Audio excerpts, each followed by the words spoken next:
Hello, hello. Let's get you a look at what I'm doing.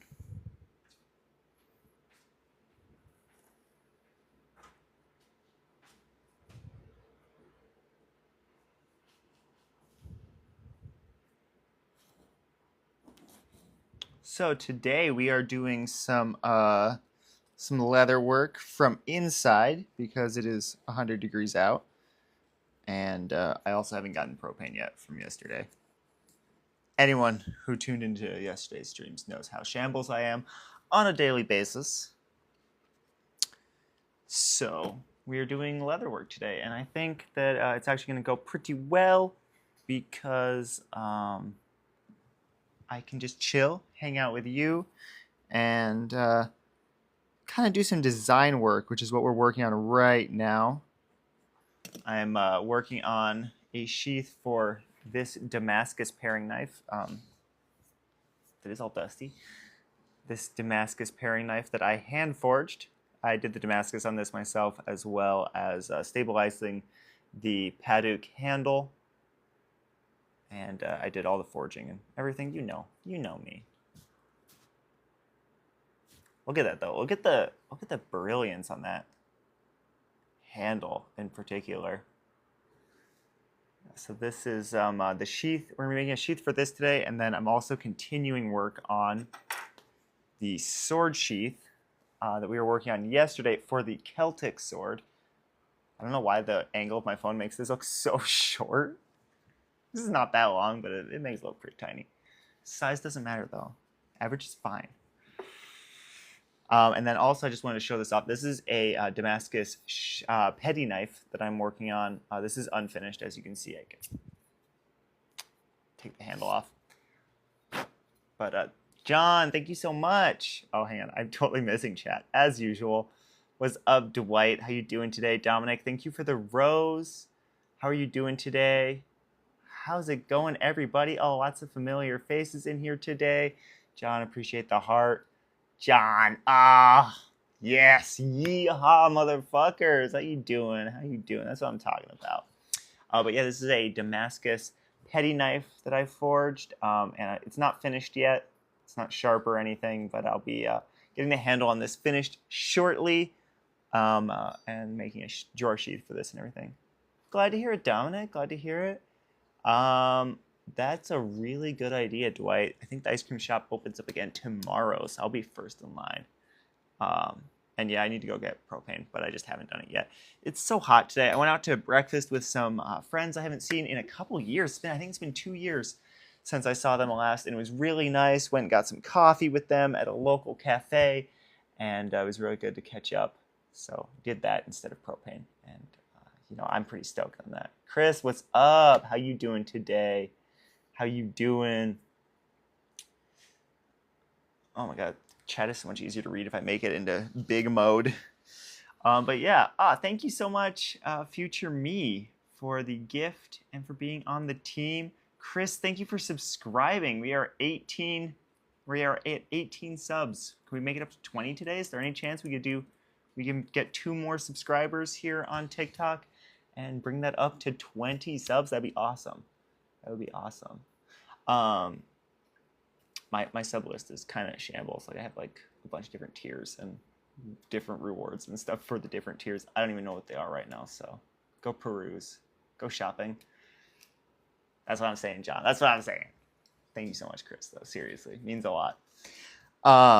Yeah. So I'm doing design work today. We're gonna keep it chill. I'm in the house. I have air conditioning, and it's probably only like 90 degrees in here instead of 100. I'm super into that. And yeah, I want to get a sheath design for this, and then we're going to work together on a belt loop design for the sword sheath, because I don't know how I'm going to do it yet. Yeah. And that's the other thing is not doing a bunch of physical exercise, like, swinging a hammer in front of a forge it seriously helps the coolness factor. Ed, what's up? How's it going? I was working on your knife guard the other day. I need to edit a video actually. I cast a bronze bolster for your knife, and it looks really good. It looks really good. I'm super stoked on it. I did a little bit of work on it on live yesterday, and then, yeah, we'll be posting a video probably very beginning of next week, like Monday, of the casting process and stuff. I'm so excited for you to see it. It's going to be lit. It's going to be so good. Yeah, so let's get back to work on the sheath for this cable Damascus paring knife, which, you know, for any interested parties out there, this is an inventory piece. It is not claimed yet. If anyone is interested in purchasing this, it will be available on my website when completed with the sheath. As of right now, the knife itself is done. I just need to do the leather work. It can also be claimed early if you don't want to miss out. So email me. Demon of Death, how are you doing today? Thank you for the rose. Really appreciate it. Really appreciate it. Thank you for the heart. That's what I'm talking about. That's what I'm talking about. Show me the love. Show me the love. Keep distracting me from actually working. I love that so much. You have no idea. Like, actually, please do. The handle on this blade is stabilized paddock, which is wood. It's wood impregnated with a solvent-based resin. And so I basically put it in a vacuum chamber, suck all, well, first, okay, hang on. Dyslexia, getting ahead of myself as usual. I put it in the kiln at a, what do I put it in? I don't remember. I put it in at some temperature. I have it written down somewhere. I can't keep this stuff in my head. But I put it in the kiln. I dry it out for 24 hours. And then as soon as I take it out of the kiln, I put it into sealed bags. And just to make sure I don't see any condensation show up in there and no moisture can get in from there. Thanks, Alita, for the follow. Thank you so much. But yes, I put it in the bag so I can just ensure there's zero moisture in there. And sometimes I'll even put in a little humidifier checker thingy. So totally dry. And then from there, I go straight into a vacuum chamber with this solvent-based resin. Suck all of the air out of the wood and the resin. And again, it's about a 24-hour process of getting the resin to impregnate the wood. Herb, what is up? So good to see you. Thank you for dropping by. Thank you for the ice cream cones. Oh, damn. Yo, what's up, Kenny? How's it going? Aw, Emma, thank you. That's very sweet of you. Y'all so sweet today. The positive vibes. This is what I'm talking about. This is what I'm talking about. Mwah. But yeah, so that's the process of stabilizing. Basically, once the wood is fully impregnated, you'll actually see, so like I start off with like a gallon of resin and this wood submerged in it in the vacuum chamber. And then over the 24-hour course, yo, the chicken, the naughty chicken, that's so me. I almost made my goal, just 2 naughty chickens today because I'm a bit of a naughty chicken myself. What can I say? You know, check my my website in the links tab. You can find out more. Oh shit! The relaxed goose. Yo, okay, I'm not a geese guy because when I was a child I got bullied by some geese. However, if a goose wanted to just chillax on my head as a hat, I'm into it. Someone hooked me up with this goose. I know, right? Dude, I resemble a chicken sometimes. Man, you should see me like really get excited. I have chicken like tendencies. Just no. But yeah, and then once the wood has been impregnated with the resin, this very wood right here, I put it back in the kiln for 2 hours at a very specific temperature to cure the resin because it doesn't cure from just, you know, ambient temperature. It has to be like 200 degrees. John with the TikTok hat, thank you so much, my friend. Oh, you so sweet. I know, right? Herb, no, like it's for reals. MJ, how are you doing today? Thank you for the heart. Oh, Demon of Death, you're so sweet. Thank you. I got the chicken arms too. But yeah, that's how I treat this wood to make it to where the main reason, I would say the top 3, but the most important thing, the most important reason to stabilize wood is so that I can prevent it from being affected by humidity. Natural woods, which is what I usually work with, almost exclusively actually is what I work with, but humidity will greatly affect them, whether that be through actual moisture getting into them when you wash, say, a kitchen knife, or just from the change that happens when you ship this knife over to North Carolina, for instance. There's a lot more humidity there than there is here. The wood will swell, and in scale-based knives, this can actually lead to pins becoming slightly indented into the wood because the wood raises past the metal pin, and then that doesn't feel very nice on the hand or on the fingers. And then sometimes in extreme cases of it going, up in humidity, then down in humidity, then back up, then back down, you can actually slightly separate from the scales, which is no bueno. You don't want that, especially on an expensive, archival, beautiful knife that I put months of work into. So I started stabilizing my wood, and this completely resolves that problem. It also makes it where I can get a shinier finish. I can use a buffing wheel to really polish up the wood. Yo, thank you so much, Chris, for the Tom's hug. I don't know who Tom is, but I do really appreciate the hug from you, Chris. And that was adorable teddy bear. Love it.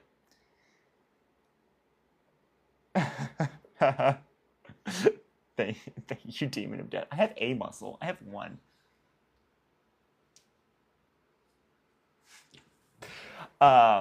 Thank you. I got this at Savers. Isn't it sweet? I really like this shirt. It's cute, right? I find the coolest button-ups at Savers. I don't know what it is. It's because most clothing stores just make boring stuff. I don't know. I find shopping so hard. I love shopping, and I find it so difficult because I never find anything that interests me. I need to go to more expensive stores, which means I need to make more money, which is a vicious cycle because then I spend the money on clothes. Well, this was $2, so I don't spend the money on clothes. Yeah, and then the other reason that stabilizing wood is really good. This is my TED Talk, by the way, if you guys didn't know. Chris, thank you so much for the corn. We're going for corn today. I'm going to say corn like this all day. I pop my ears when I do corn. Thank you so much for the 45, 48, 51, 54, 57, 60, 63. I'm going to stop now. Corn, 69. Nice. Yeah, the other reason is it makes the wood denser, which can help and hinder with balance, but I just worked that out in the blade. And it makes it harder, which is really nice because you're less likely to say dented on anything, as some natural woods can be a little bit harder or softer or more brittle, porous, that kind of things. Like, it makes it to where I can use wood for aesthetic choices and it be just across the board all the same strength. So I can use softer woods if I want to because they're beautiful, such as like a gorgeous spalted walnut. Normally wouldn't be a very, oh, god damn, Chris, thank you so much. Dude, it's still going. I'm just getting used to it. And also, Demon of Death, thank you so very much as well. Really appreciate you. Yo, my goal is getting crushed today. I was not expecting this. Wait, hang on. For real? Did it just happen? Is it happening? Is the goal just toasted? Did you just toast the goal? Did you just roll, roast, and butter that goal like some corn? I don't know why I said roll and roast. You roast and then roll in butter. Dude, some people go across the whole stick of butter with the ear of corn, which is baller. Don't get me wrong. Like, I respect it, but it's like, whoa. That entire stick of butter, you just committed to that stick of butter, which, again, I respect. I'm a butter fiend. Like, I will put away a stick by myself, but I don't know. It's a commitment. Yo, Chris, thank you so much for absolutely decimating my goal. Now I'm gonna have to start another one, I think. I don't even know. It's not even letting me do that. In Indiana, oh yeah, you rocking on the corn. You rocking the corn in Indiana. How do I do this? I'm still so new to TikTok. Only 2 more subscribers, yo, and we'll hit. No, 1 more subscriber. I missed someone. Yo, thank you so much. 3 more and I'll hit a sub wave. That's probably super cool. I've never hit a sub wave before. All right. What should our next goal be? I think we're going to go for... Ooh, cotton candy, making me randy. I really like the tiny dinos. I'm going to go for 50 tiny dinos. See if we can make that happen. Pin it. It's good to go. We rocking out here. Thank you so much, LL. Thank you so much, Blake, for joining the team. Make sure I'm not missing anyone. Demon of Death and Chris, damn, thank you so much. Y'all are the best. I'm so excited to get some herb goodies on Saturday. Oh man, if you don't know Cooking with Herb, he makes the best treats. His lives are super fun. You should be following Cooking with Herb. Herb is the shit. Yo, Chris, already smashing them dinos down. I love the tiny. LL, thank you as well. LL, thank you as well. And Demon of Death, thank you for the tiny dinies, man. I appreciate you guys so much. Thank you, Mike? Is it Mike? Let me know. I'm bad at names. Chris, thank you so much. Damn, I appreciate you. I appreciate you so very much. Yeah, wait, hang on. Wait a second. Is that goal just roasty toasty too? Did that just get ended? Was that like a no more? Just like the goal is dead? Oh, there's one more. Who's gonna be the last tiny diny for this goal? We're smashing things today. We are going for the win. Demon of Death, thank you so much. Bringing it home, just finishing it. You know, it's a fatality. Thank you so much. All right, now guys, I'm busy setting up goals. I don't even got time to be designing. Thank you. I hate working. No, I love what I do, but I just love being distracted. Like, there's something about being distracted that is just so fun. Okay. Oh, there's so many good choices. What should I pick? I wish some of these weren't so expensive, because I don't want to put a bunch of expensive things up there as the goal, but some of these look really cute.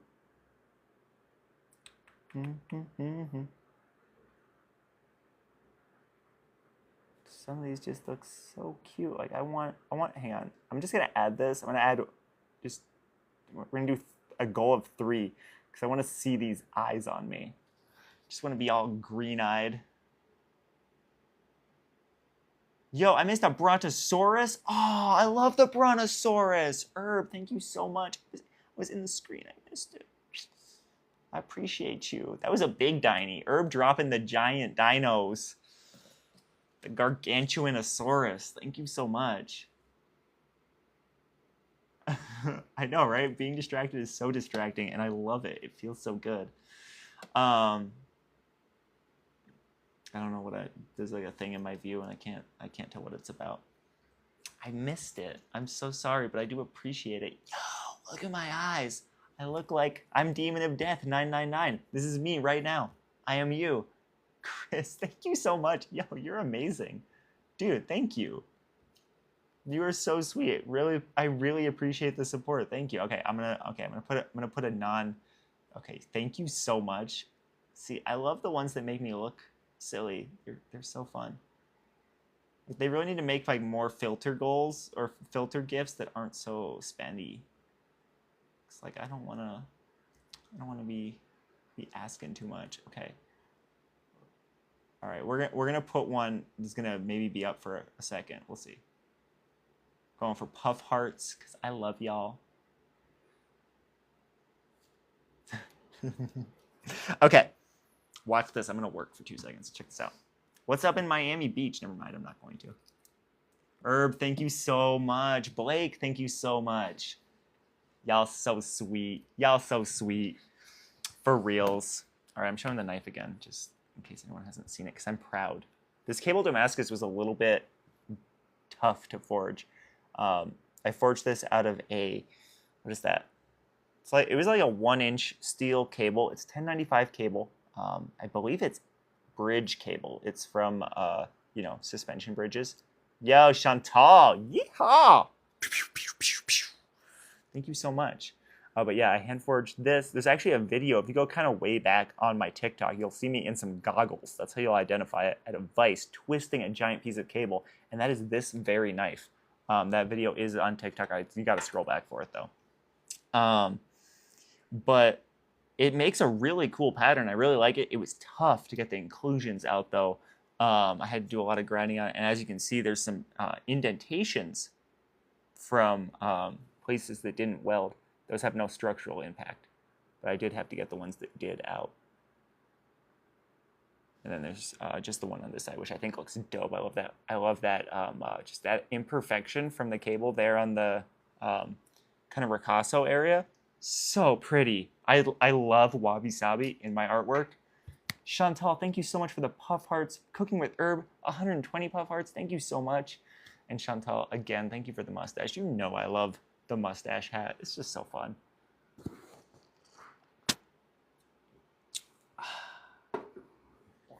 I am in New Mexico, Southwest United States. Okay. I'm gonna get some work done. Yeah. Home of the chili capital of the world. Thank you so much, Chantal, for the spice. You know I like it spicy. If you want to find out more, go over to my website, links tab. You can find all my other socials, all the content that I make, all the fun stuff that I do on the internet right there on the links tab, my website, which is linked in my TikTok bio. Go check it out. It really is. It's called the Land of Enchantment for a reason. It's gorgeous. Cooking with Herb, thank you so much for the puff hearts. Puff, puff, puff, puff, puff. You know, cotton candy is so gross, but I kind of want some. It's like gross, but not gross. You know what I mean? Damn, you guys are already filling up this goal. Let me spend more time setting goals than I am going to be drawing. See, I got this. I outlined the knife. That's it. I love it. Bowl of homemade chili. Nice. I love some homemade chili. Delicious. Cooking with Herb. Damn, dude. Chantal, thank you so much for the puff hearts. Cooking with Herb, thank you so much for the puff hearts. Did it just get toasted again? Did you just toast it? I have not seen that video, but a lot of people think that. I got that all the time growing up. Because I would, so okay, backstory time. All right. This chatty day with Ashe. So I grew up on an organic farm in the middle of nowhere, New Mexico. I was homeschooled. It was not a cult. We paid taxes. But I grew up in the middle of nowhere. And I didn't really have, you know, like access to social life, and it's all I wanted. Like I love being around people. I just wanted to hang out and connect, and just chill and have fun. So I took to the internet. I got really into online gaming and that kind of thing, and I would spend a lot of time just chilling with friends online. It was a lot of fun. And dude, Herb, hang on. We are so close. We are 29 puff hearts away from our goal. Throw it down there, y'all. Throw it down there. It was this close to being off the grid. Like I remember when we got internet. It's crazy. Anyhow, so I spent a lot of time online, hanging out with my friends, just Skyping with the homies. And where was I going with all of this? Where did this start from? Oh yeah. When people would be like, "So where are you from?" I'd be like, "New Mexico," and they'd be like, "You're Mexican?" And I'm like, "No, it's in the United States." And they're like, "Where?" I'm like, it's in the Southwest. It's over by Mexico. And they're like, "So it's in Mexico?" And I'm like, no, it's over by Mexico. It's like on the border. And yeah, just I don't know. It's really common for some reason, which I guess makes perfect sense because it's called Mexico, but it's new. It's different. We over by Texas. And the sword sheath's right here. The sword sheath's right here. It's in 2 parts. It's in 2 parts. Thank you so much, Chris, for the puff heart. I know, right? That international shipping would have been brutal. Apparently, you really can't send packages to Mexico very reliably. Like, Chantal has family in Mexico, and I wanted to send them some stuff. But apparently, like, her mom was like, "Don't do that. It's just not going to get there." Like, a lot of the mail just doesn't show up. The art knife invitational? No. I don't know what that is. Tell me more. I'm interested. I like art, I like knives, and I love getting invitations.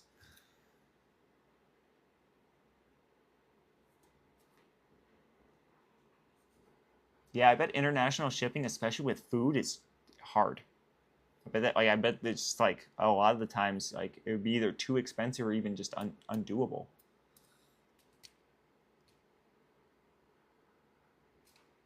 I don't know, Dwight. That's the thing. It's like I suspect that sometimes too. That like, you know, no one, like, it's got to be fake. But then people never cease to surprise me. Damn. Damn. That's some expensive cookies. It's kind of worth it though. I gotta pay that shipping to get some of them peanut butter whoopie pies and that fudge. Ooh. Yo, Sean, what is up? Thank you for the heart. Jasmine, thank you so much. I grew it myself. Thank you. How are you doing, Sean? What's up today? How's your day going? Okay. Sean with our friendship bracelets. Thank you. Thank you so much. Team bracelets. But we're, you know, friends, team, it's all the same thing. I don't want to be on a team with people I'm not friends with. Okay. So, here's what I want to know.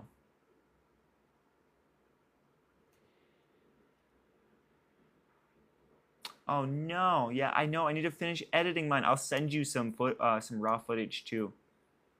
I will send you.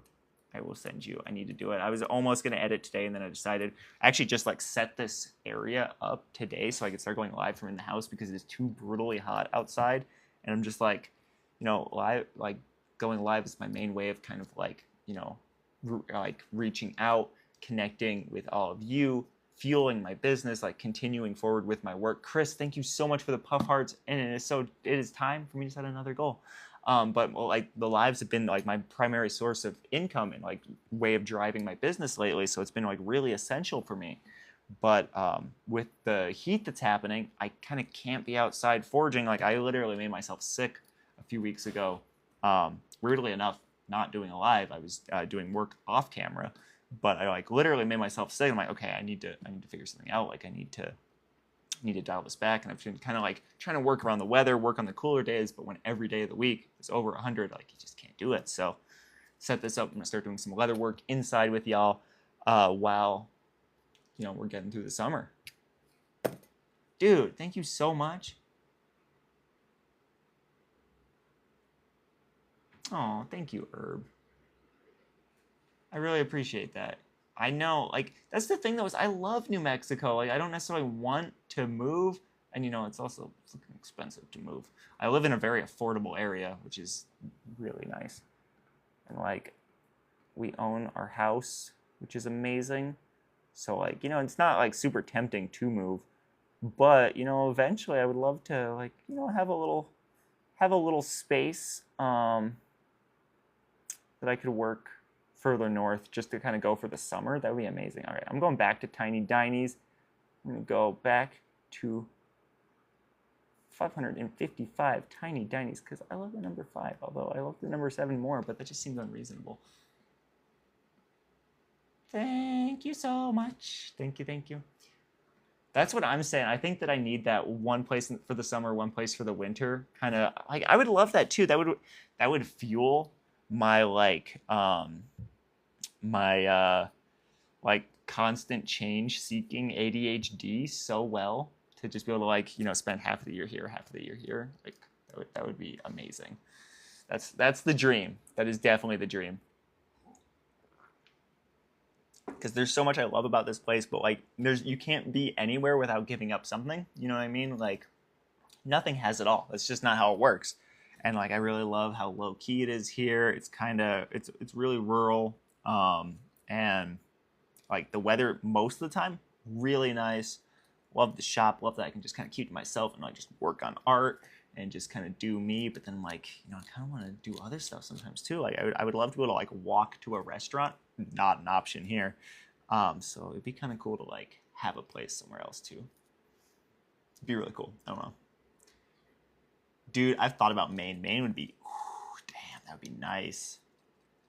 I would not, I don't know that I'd survive with that much access to crab and lobster though. I'd be hitting the chowder hard. Yo, thank you so much for the dancing flower, Chris. I appreciate you. And thank you all so much for 10K. Keep tapping that like button. Every 10,000 followers, it does push me to a wider audience. So I do really, really appreciate you putting in that work with those thumbs. Keep on twiddling them thumbs. Really appreciate you. You grew up in Maine or in New Hampshire? I've never been to either, but Maine is kind of like it's one of my areas in the U.S. that's on my like bucket list I want to visit. That's amazing, or that's so cool. I love the look of it. I have some friends in Vermont.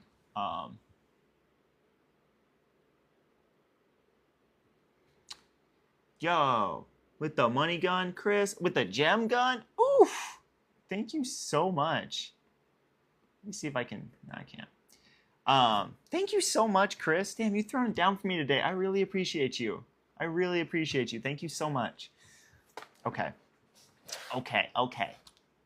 Guys. Yeah.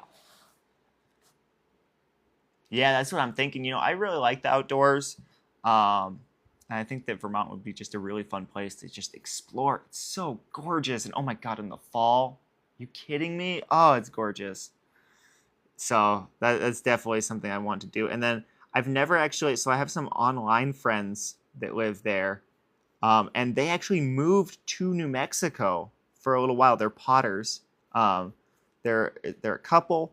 The dude used to be a blacksmith. He apprenticed with a nailsmith for a number of years, and he's like a blacksmith, a musician, and a potter.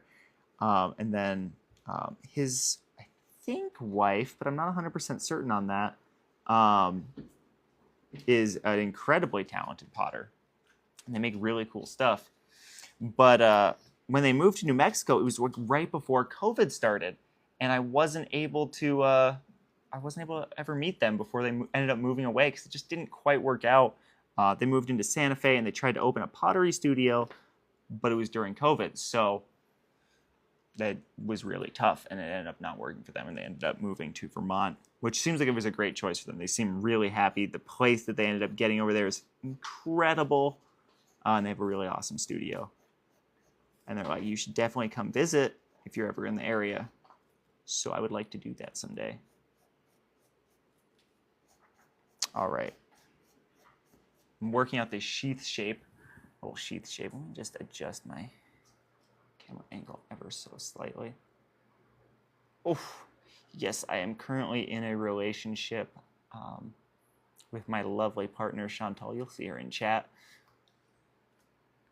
We are in a queer, non-monogamous relationship and very happy with 2 dogs. They're very stinky.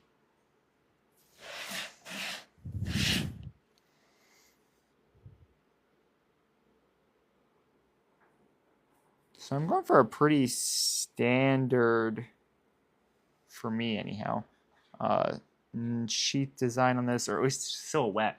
What I need to decide though, it is, blacksmithing is super popular in that part of the country, which is a good and a bad thing. I have this thing of like whenever I meet a new blacksmith, I kind of have to keel them just so that I'm the only one in the area. I have to just bury them underground. I'm kidding. Obviously, I'm kidding. But I must fight them to the death every time. Every time. No. But there aren't a lot of blacksmiths around here, which is kind of nice in the sense of, supply and demand. I have the supply. There is no demand, but I have the supply. Actually, it would be really amazing to get to work nearby other blacksmiths and with other blacksmiths. My time on Forged in Fire was incredibly inspiring for that reason. It's really nice. Globetrotter, what's up? Good to see you. Thank you so much, Maddie. Thank you so much, Globetrotter, for the roses. Thank you so much, Texan Guy. What's up? I really dig the giraffe you added to your name. I don't think it's always been there, right? I really dig it. Hi, bye, Texan Guy. Rhymes. Oh, I love a good rhyme. Let me just make sure that I like this length. Again, this is the blade that I'm working on a sheath for. Hand-forged cable Damascus. Thank you so much, Globetrotter. And a hand-stabilized Paduk handle. So actually what I'm going to do is I'm going to move this down in the sheath a little bit because I don't need quite so much. There. Yeah. Tasty, tasty. Ooh, that's good. Oh, it's good.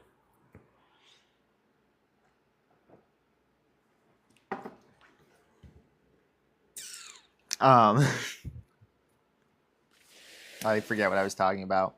But yeah, I want to visit Maine. I think that sounds really nice.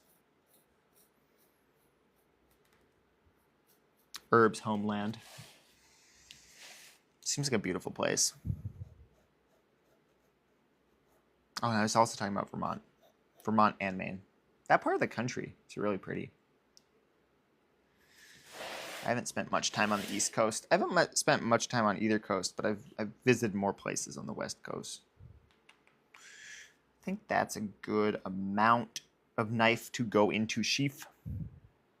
Now I must decide on belt loop style if I'm going to put one or not. Hundreds of acres of land? That's incredible. My favorite and least favorite handle material. Globetrotter, thank you so much for the tiny diny. I appreciate you. I would love, yeah, there would be something amazing about just having a ton of land and just being able to, like, do nothing with it and have just open space around you. I love that. It was similar, like, that's kind of what I grew up with. We had 73 acres. Just out in the middle of New Mexico. A lot of it was desert, but it was still really nice just having that buffer from the world. Yeah, and the snow seems rough. But my favorite and least favorite handle material, I tend to like darker brown and red tone woods to work with for handles. I would say something like this being on the lighter side. Like I like this kind of, like this is a little bit more, this is a little orangish, but I would say that and then darker towards brown. So I really like Bubinga. I like Paduk. I love Bloodwood. Bloodwood also kind of smells like sweet and sour chicken when you cut it, which I like. And I like Ironwood, although it's kind of a bitch to work with. It's tough stuff. Dislike? I really dislike fully synthetic materials that smell bad when you work with them. I do wear a respirator for all that stuff, but you still end up smelling it. Like it stays around in the shop.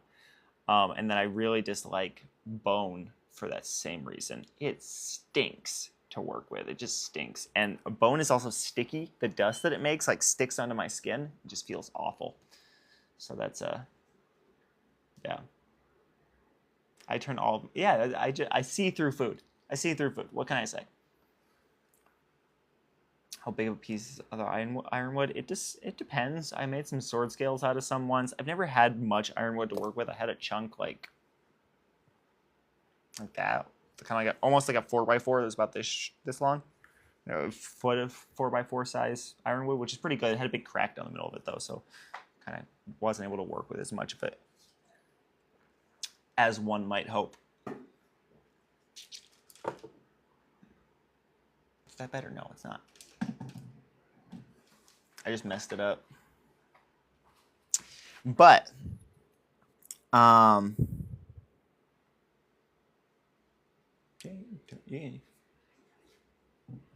Let me adjust my tripod real quick. Oh, interesting. Yeah, it doesn't have to be that big. That was just what I had. You can work with anything that big and up. But the problem with that is that the smaller the wood, the faster it's going to dry, which means the more likely it's going to be to crack. You have to dry wood really slowly in order to keep it from cracking. Oh. Jaw tension. Okay, I like this. I really like this shape for the knife sheath, but I need to decide on the belt loop situation if I want to put one. For this leans towards kitchen knife for me. I'm not going to super encourage people to take this one on their belt out adventuring in the woods because I don't want them batoning it through a tree. It has a fine edge. It will hold up just fine for, reasonable work, but I kind of have to think about how people are going to use the knife and what kind of knife it is, because you use different steel, use different geometry on the edges for different purposes. This I designed to be a culinary instrument, and it would work very well for some other things too, but you kind of need to be, it's a slicer, it's not a chopper. So I want to build a sheath that's going to kind of encourage it towards its intended use.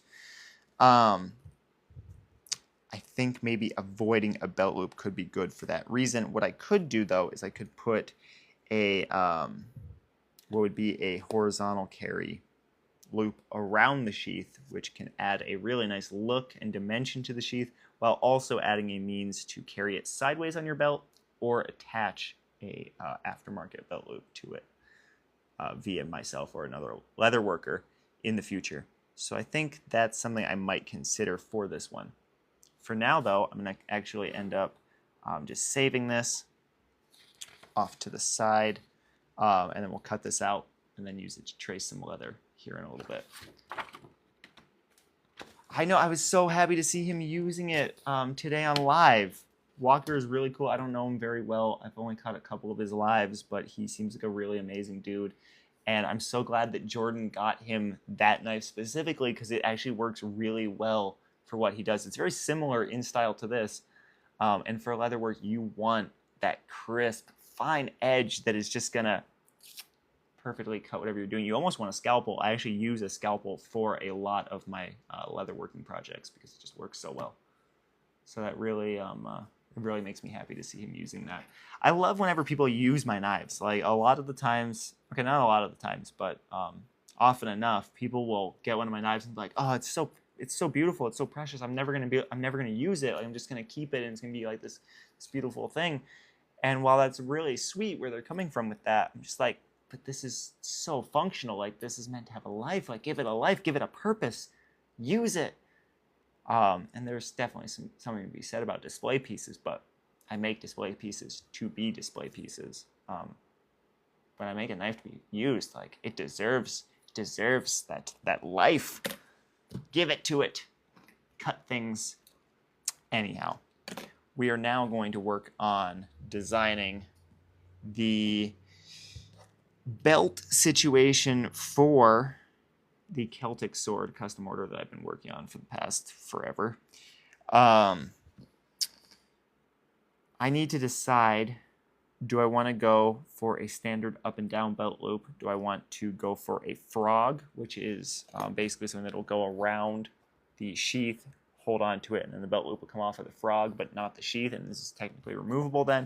There's something cool and not cool about that. It adds a lot of bulk, in my opinion. But it does look kind of neat because it adds some dimension, and you know, you can change it.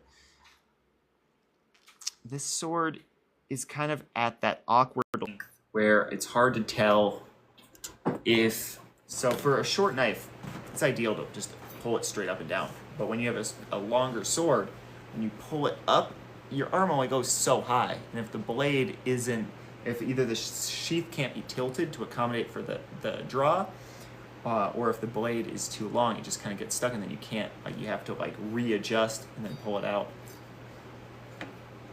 My mic is disconnected? Why is my microphone being weird? Can you guys hear me all right? Am I coming through loud and clear? Check 1 2, check. Maybe, maybe not. I am seeing that mic 1 is claiming to be connected. Is this true? Okay. Strange. I just got these microphones. I don't really know what I'm doing. Anyhow. Okay.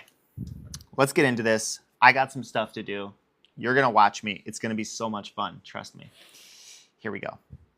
I think what we should consider here is a D-ring or an O-ring. An O-ring could be really pretty on this, actually.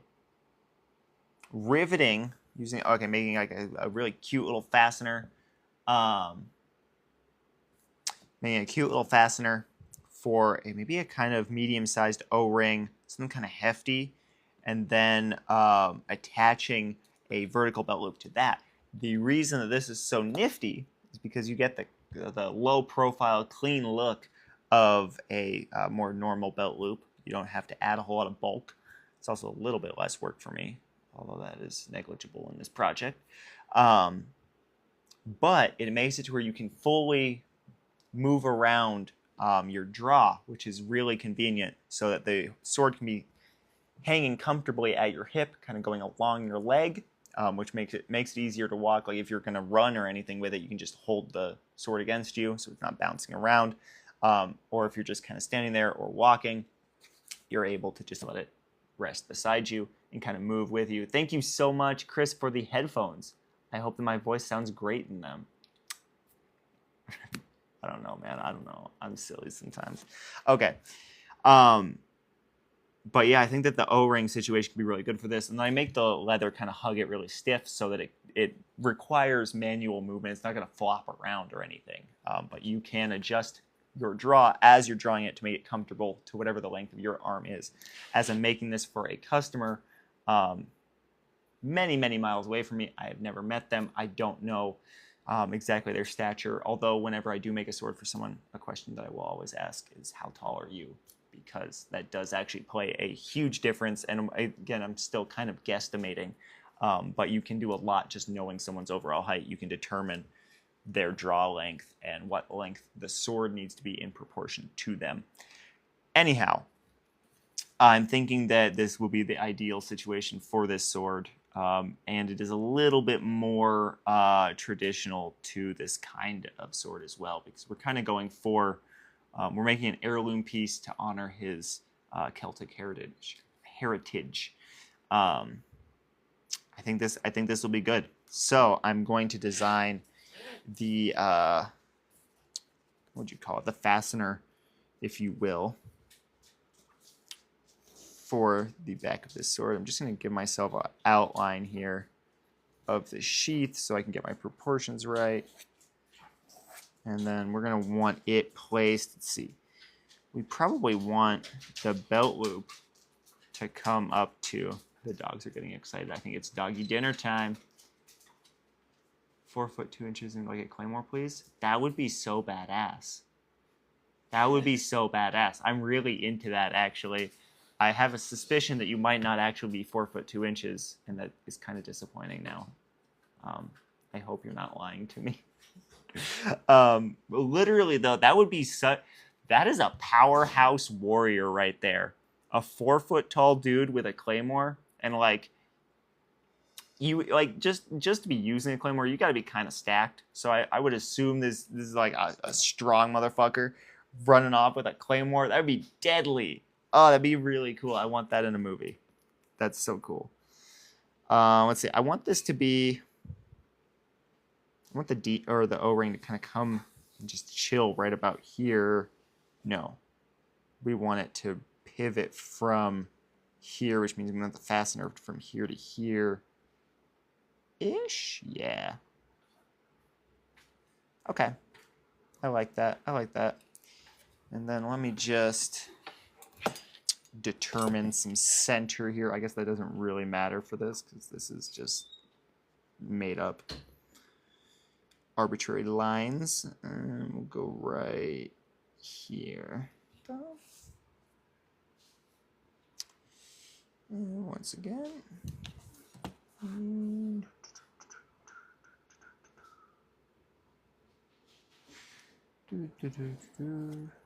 Okay.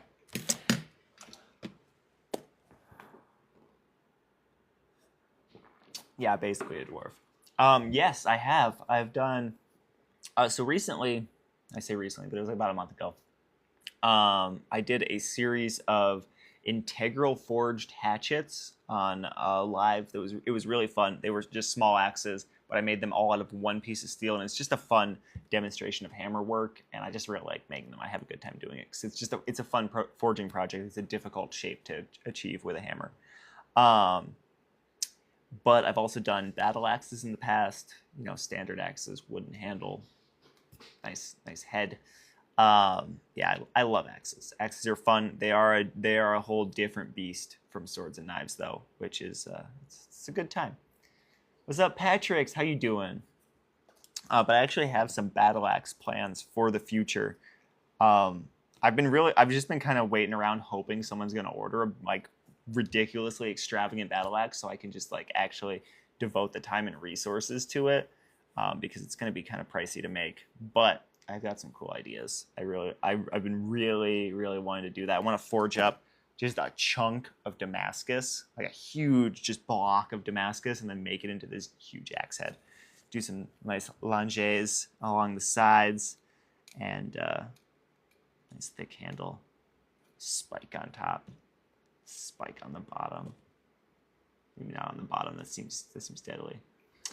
But yeah.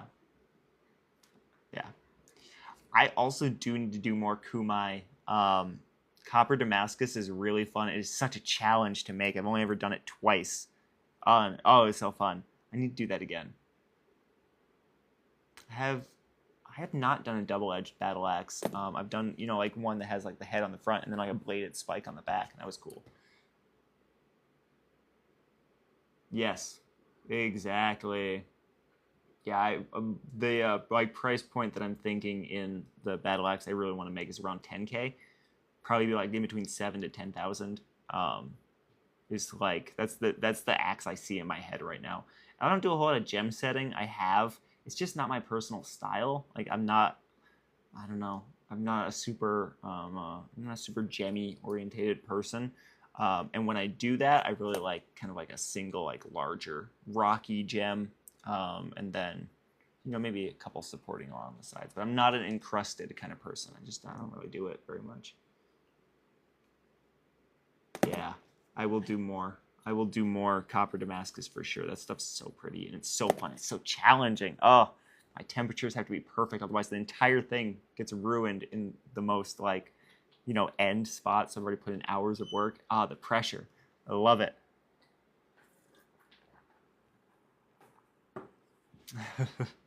Not an encrusted kind of person. What can I say? All right, so if I want the ring, I imagine I'll use a 1.5 inch ring. Let's say, yeah, that seems right.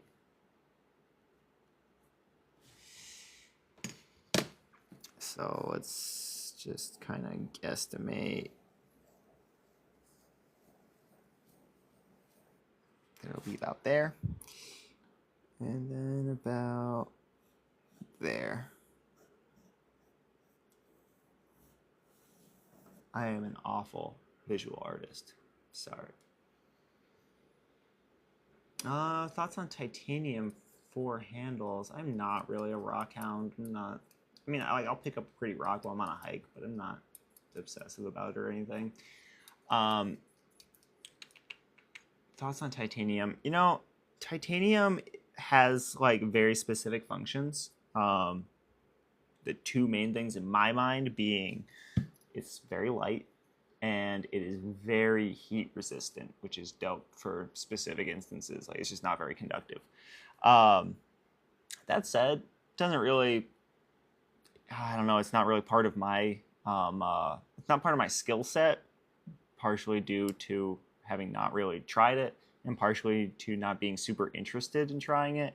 I've worked a little bit with titanium, but it just doesn't play a whole lot of functionality in the things that I do. It's kind of a specific material and it is difficult to work. So it kind of makes it like, is it really worth putting into this or am I doing it just because it's kind of novel? And most of the time it's just novel, so I go with something. It's a little bit pricey, but I mean, it's pricey to, if you want me to make you something out of titanium, it's going to be very pricey. The stuff itself isn't ridiculous. Like I've bought titanium before, it's not too bad. Yeah, it's a pain to work, which is kind of cool. It's very indestructible, but it's also like, it's not indestructible in a way that makes it good for a sword. It's indestructible in a way that makes it good for a pair of sunglasses. Kind of.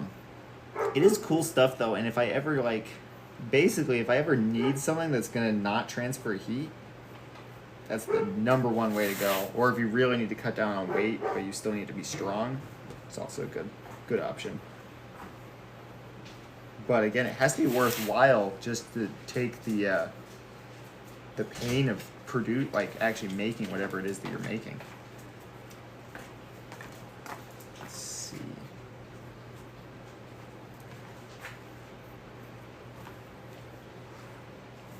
What am I missing? Oh, my mic cut out again. Why is it doing this? Oh. Is that better? I think I may just had to press the button once. Thank you so much, Mythical Era, First Class Mage Oscar. I appreciate you. How are you doing today? No change? Still bad? It's changing from red or from green to blue. I don't know what that means. I have no idea what that means. I'm gonna try and reset it really quick. Give me just a moment. Give me just a moment.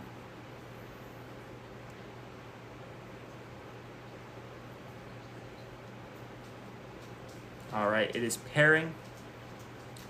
I'm gonna let it pair for just a second. They're both blue. Can you hear me? Testing 1, 2, testing, check, check, check, check. Maybe, maybe not. Who knows? I believe that it is paired. Please let me know if the mic starts working. Again, you'll probably be able to hear me, but through my phone, not the microphone.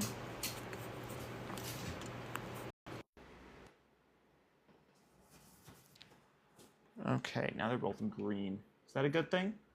Hear me all right? Thank you so much, user 2 or 5257346860724. Thank you so much. Oh, hells yeah, Chris. Let's do it. Karambit time. Oh, I'm into it. I love a good karambit. It's been too long since I've made one. That'd be fun.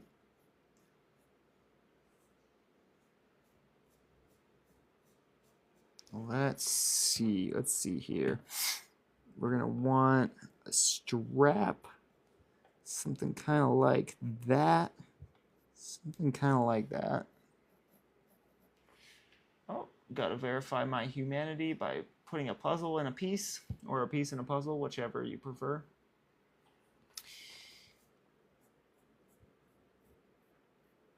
I want this to be prettier.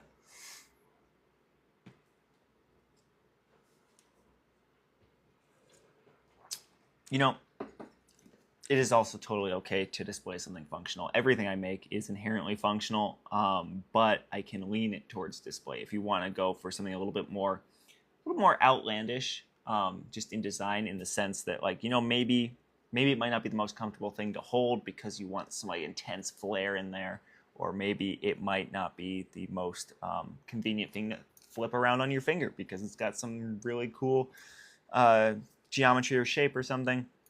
Or we want to do like a longer blade in comparison to handle, so it throws off the balance a little bit. Like we can totally hybridize something, so it's not like, you know, some people want it to be put function first, form second. Some people want form first, function second, and some people want that healthy, right in between medium. And I can do all of it, so it's just kind of whatever feels right to you, and specifically what you want. Yeah, awesome. For a karambit, I always like throw that awesome factor in there. Like, unless you are really into training with them and like specifically like working towards certain flows and stuff, which I personally find if you're gonna be doing that, don't use a sharp one. I've seen so many people like end their shit with a sharp karambit. That is my favorite kind of order, Chris. Let's make it happen. Hells yeah. I really love those, like when a customer comes to me and they're like, okay, this is kind of what I want. This is my budget. What can you do in that to make this thing badass? That is my favorite kind of order because it allows me to just express myself as an artist. It allows me to just be like, okay, karambit, make it sexy. You got it. All right, just get out there and get to work.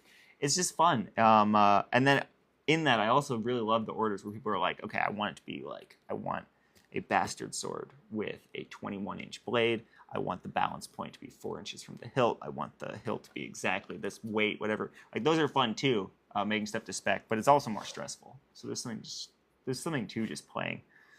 I'm not gonna encrust it though. Maybe I'd encrust it. The uncrustable karambit. Okay, how do I want to do this? I kind of want more flair. What if I did, ooh, maybe something kind of like that? Just do a little bit more. Do a little bit more flare. It's kind of what I'm into.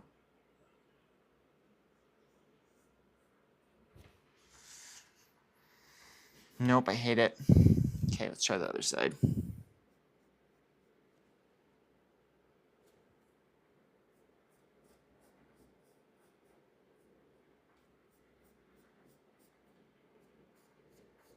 I'm liking that a little bit better. Let's maybe bring this down more. Yes.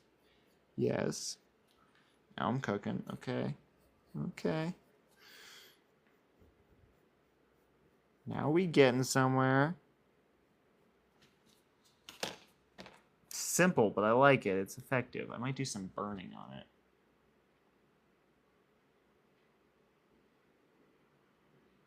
All right, let's do it. You know I like a challenge. No, for real. I like doing both ways. Like that's the thing. It's like, you know, both are fun, but there's just something to like. I think every artist can agree with me on this that like the dream order. Okay, not every artist can. I actually explicitly know of a few that don't agree with me on this. But anyhow, the dream order is when the customer is like, I trust your vision. I love your work. I want to pay you what it is worth, and I want you to make me something beautiful. This is my taste. And that is the best because, you know, it can be kind of hard to make something for someone, particularly that you don't know, when you don't know what they connect with, what they like, what their taste in, what their aesthetic is. And like that can be as simple like you can translate from like I can know what kind of art you like, and then I can make you a knife to the kind of art you like, or I can know you want a karambit, and I can make you a karambit, but in my style with the flair that I think looks best and with the functionality that I think works best. It's just really nice when people trust your professional and artistic opinion, and they want to work with you on something. It's so fun. Oh, that sounds so fun. I'm so into it. I'm so into it. Whenever you are ready, you hit me up. My email is my name, Cravenock@gmail.com, or you can hit me up through my website, there's a custom order form in my links tab there, which, by the way, anyone who doesn't know, my website does have a links tab. I have a link to all my other socials, all the content that I make on the internet, all that fun stuff. Go check it out. I really appreciate the support, and there's something fun out there for everyone. Yeah. But for real, whenever you are ready, let's make it happen. I usually take, especially in the summer, the wait list is a little bit longer as I get a little bit less time in the shop. But most custom orders take 2 to 4 months, unless you want or need it faster than that, in which case I can prioritize and make it happen. But that's kind of the average. It's around 2 to 4 months. For knives and daggers, swords are 6 months-ish to a year.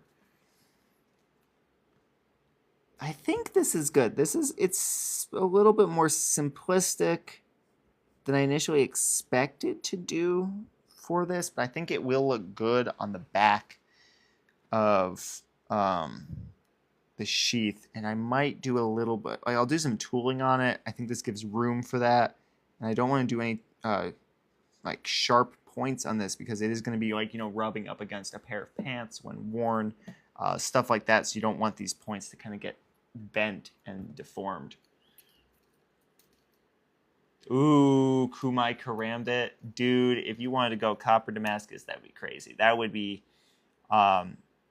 should look up some images of Kumai. Anyone who's unfamiliar with copper Damascus, it is outstanding stuff. It is, I can show you some Damascus right here. This isn't fully polished, but you can see Damascus has many different options for patterns. This is a kind of very random one. This is not my favorite pattern, but you can see it's this laminated steel. Looks very interesting. But then imagine stark layers of copper in there, adding just insane contrast. It's a very technical technique originating from Japan, and not many people in the country know how to do it, which it makes it super fun. Most people will buy their kumai rather than make it because it's so challenging, but I cracked the code, and I need to make a video on that sometime. It would be so fun. I need to do that again. I've been sleeping on the kumai. Okay, this needs to get doubled in length now because it's going to be folded over. This whole thing is going to be... Oh, actually, I could add some other dimension by making the fold over kind of... Ooh, hang on. Hang on, let me cook. Okay, what if I... Yes, this is what I'm doing. This is what I am doing. Okay, hang on, just a second.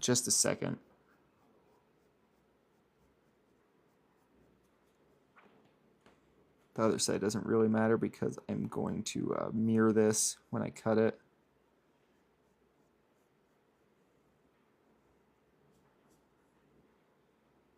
Ooh, tasty. Okay. This is gonna look pretty hot. Maybe I should do a little cut in there. That'd be kind of cool. I can do that later though if I end up not liking it. Okay, now I just need to flip that. That's obnoxious. What I'm gonna do is I'm gonna tear this off. I'm gonna do a little arts and crafts right now.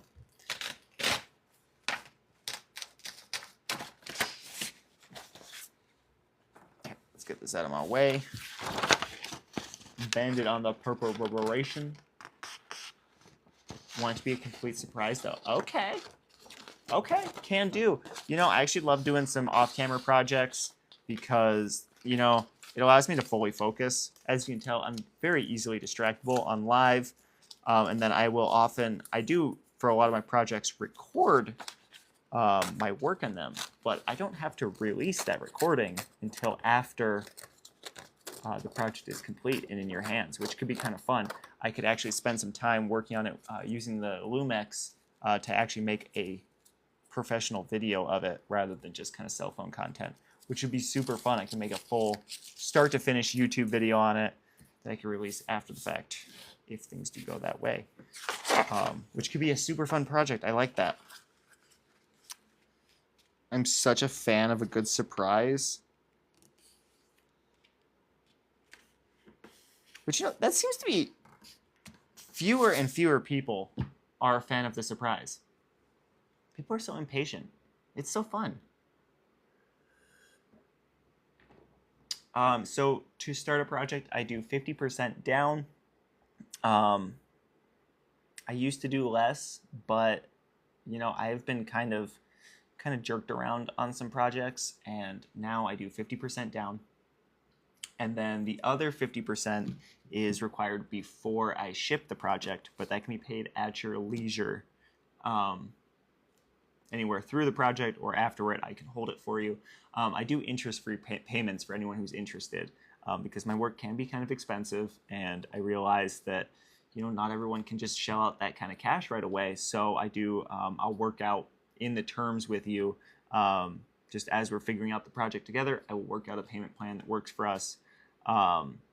And just kind of works into whatever your schedule is. And again, it's always interest-free. And if you need to do payments on the down payment, that is totally fine. And then you can do payments along the way on the remainder balance as well, just to make it doable. I don't know if that's the best way to do it, but it's the way I do it, and it hasn't hurt me or any of my customers yet. So I think that's cool. To get onto my wait list, as of right now, I am taking custom orders. Again, there is a couple month wait on completion, but I am taking custom orders. If you are interested in something custom, the best way to get in touch with me is via email. You can email me ashecravenock@gmail.com. It's spelled the same as it is my TikTok username, of course, without the period. Or you can reply to my custom order forum on my website in the links tab. And then I will send you an email after the live. Yeah, I could 100%. $1,000 is a really, really good budget for something flashy, something fun, something exciting. I can get a little bit of casting work done in the handle there, which could be kind of fun. If you wanted to add some bronze work and some carving into it as well, which is something I've been getting really into lately. And I'm actually going to start doing wax carving here inside, I think, which would be really fun we can do together.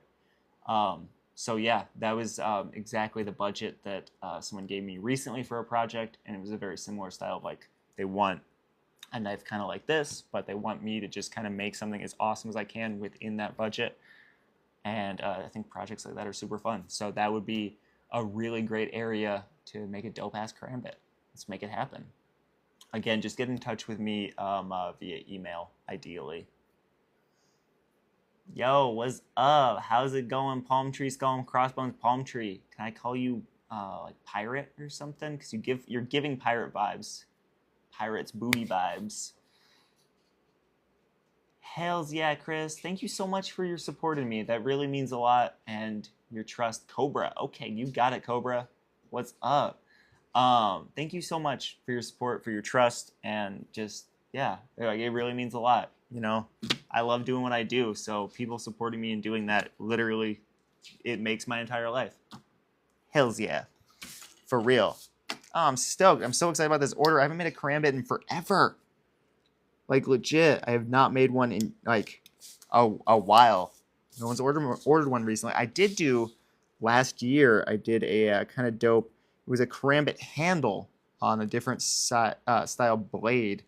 And the project turned out really nice.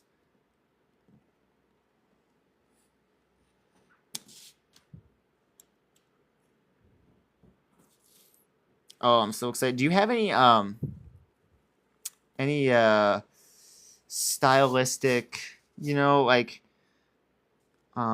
basically places to draw inspiration from? Are you into, like, you know, say a more Gothic style, an Art Nouveau style, just to kind of gauge your taste? Some people are really into like that, like more grungy, you know, like almost like from like Dark Souls demonic style, like that kind of extremism in taste. Some people are more into that like more refined kind of French and or Spanish driven aesthetic. Is there anything like that you particularly connect to, or do you just want me to go for it? Oh, dude, Jordan sent you my way. That's awesome, dude. Jordan is a light of a human being. I haven't known him very long, and I can't say that I know him very well, but like the bits of him that have come through in the lives and the support that he has given me, like, dude, he is amazing. That is a special person right there. Okay, so let me trace this onto here.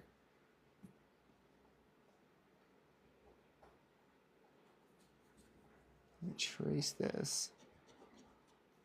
Just watch where I'm going with this. You'll see. You'll see.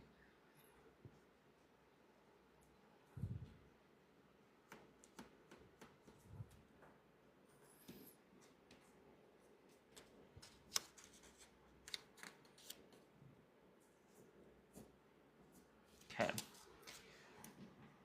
Don't like Death and Skulls, but anything else you're saying sounds fun. Gotcha. I'm in the same boat. I kind of avoid death imagery in a lot of stuff. Just, I don't know. I'm more interested in life. I don't know. Karambit's push daggers, demonic, primitive, tactical. Hells yeah. Hells yeah, Cobra. I'm with it. Those styles are super fun. Super fun. And, you know, I can get into that, like, kind of, you know, I think of like Skyrim or Dark Souls or something like that, kind of more like the Daedra or the kind of demonic side of things. But again, I really like more in that, like, I think that, like, you know, the like kind of claw look, the smart, like the spiky and the like hard steely looks. But you know, I'm not super into death specific imagery. I can get into the like afterlife thing, like Hades and all that can be really cool. But yeah. I will definitely thank Jordan. Wait, hang on. You descended from true pirates? Dude, that's legit. You know, I have a pirate in my in the French side of my family way back. Yo, thank you so much, Cobra, for the W's. Really appreciate you. Hells yeah. Ooh, yes. Oh man, MC Escher is one of my favorite artists. Steampunk 2. Okay, I'm with it. Hard spike stuff. I'm with it. Okay. I'm getting a vibe in my head. Hells yeah. Brian, thank you so much for the rose. How you doing today? We do got some treasures to find. You know, everything is a treasure. You are a treasure.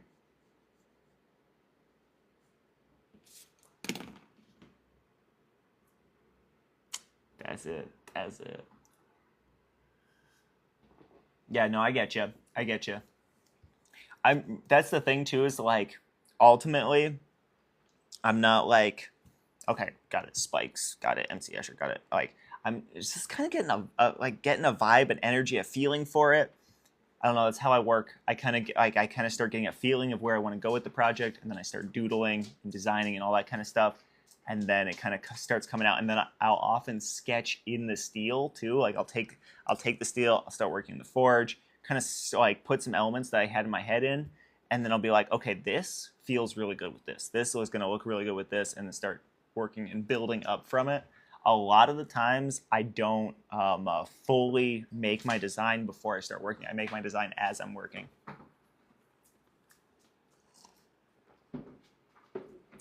I'm doing good. I'm doing good. Oh my God, yeah, the real treasure is the friends we made along the way. I totally forgot. Okay. Yo, I feel like it's getting hotter. Like, for real, I feel like it's getting hotter. This is not acceptable. I'm going to end up doing shirtless blacksmithing inside due to the heat. Like, it's ridiculous. Ooh. Ooh, yes. Yes, I'm thinking like some stark geometry on there. Love the darker vibe. Mechanical. And then, yeah, there's something just like, you know, I like some sophistication. I like to keep it classy while also bringing in some grit, some strength, some like, you know, one of my favorite aesthetics, and this has nothing to do with knives. This is just an aesthetic I really like. Is I really like that kind of 50s mechanic style. I imagine like, you know, like the kind of greaser dude look, but it like the clean, crisp white tee and like the nice fucking like Levi's, but also like, you know, he's like fucking smoking a cigarette and changing the oil in his car or something. Like that is my favorite style right there. Yes, yes. I know, right? I'm about to pop this thing off just because it's warm. But yeah, that's my like favorite aesthetic of all time. There's just something so fucking cool about it. It just feels so right. Okay. Now, gotta get this cut right.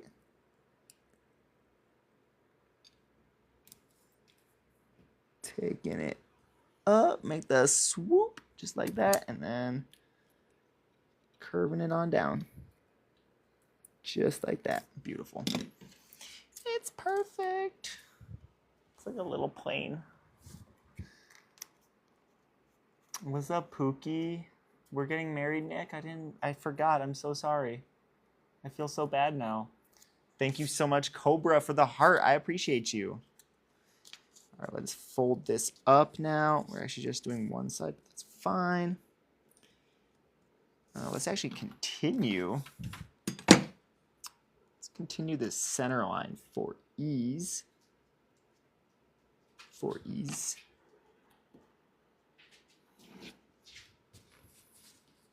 Oh wait, no, is that a square on the bottom? That is square.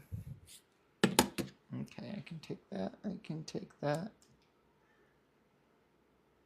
It's not square, never mind. It was never square. Beautiful. Still works though. Still works. Yo, thank you so much, Cobra, for becoming a member of the team. I didn't even notice. I appreciate you. Thank you. Join the team, yo. I have no idea what it means, but it's a great place to be. Am I right?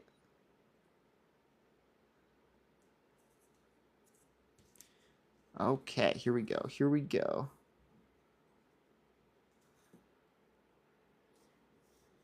Beautifus.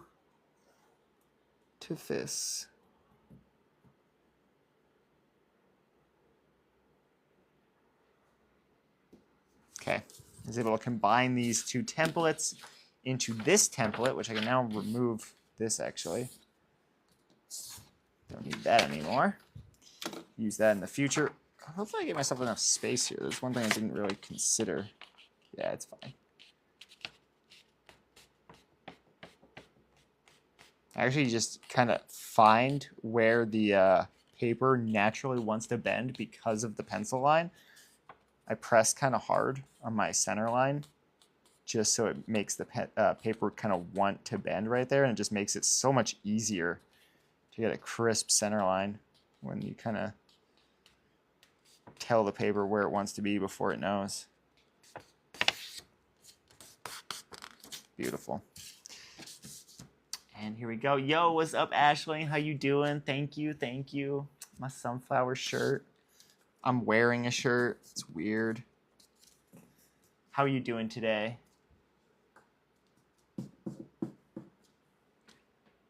I have a tattoo. I like tattoos. This is my tattoo. I don't know if you can see it very well. I'm in kind of a corner over here. I have some photos of it on my Instagram, I believe. We go a little ways back. Yeah, I like tattoos. I personally want a lot more tattoos. I'm just indecisive, which is not very conducive to getting tattoos. But I'm really into them. I really like them. I eventually would love to have quite a few. I really like kind of Yakuza style tattoos too. I like a lot of maximalism and then use of negative space. I really like that. So I would eventually really like to get like my arms done pretty well and fully. I want to leave a lot of my chest open. I think probably like the majority of my chest, maybe some along the sides, but not the front. And then I want to get my full back, nice chunks of the leg, that kind of thing. But again, I'm indecisive. I have not started on it yet, so we'll see when that happens. I really need to find an artist that is like, you know, somewhat nearby and wants to trade for knives because tattoos are expensive. But yeah, no, I'm into it.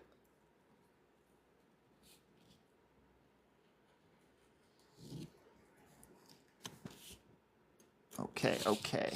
I think this is gonna look really nice. Actually, I think this is gonna be a really dope little highlight on the backside of the sheath, which I think is super important. Like I know, like when you're wearing the sword, you don't see the backside of the sheath, but I think that it really matters because you spend a lot of time. There's something nice about just holding a weapon that's yours, that's like made for you. That it's just real. It feels right. And when you do that, like you're gonna see it all. You're gonna see the backside of the sheath. You're gonna get a good look at it, and it should be just as beautiful as the front, if not more sometimes. I like hidden beauty too. Like, you know, there's something really cool about that. Beautiful. Okay. So this is our template for the piece of the leather that I'm going to be making. This is going to bend right here, right? Right here. Hang on, what did I do? Oh, it's going to go like that.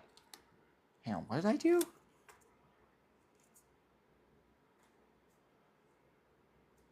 I need to remember, hang on. Where was I going with this? What was the initial thought?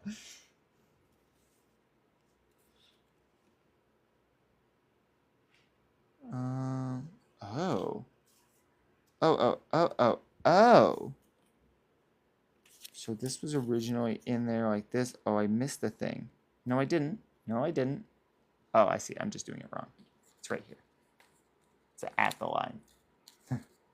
Just confused the hell out of myself. Confuzzed. Okay. Row.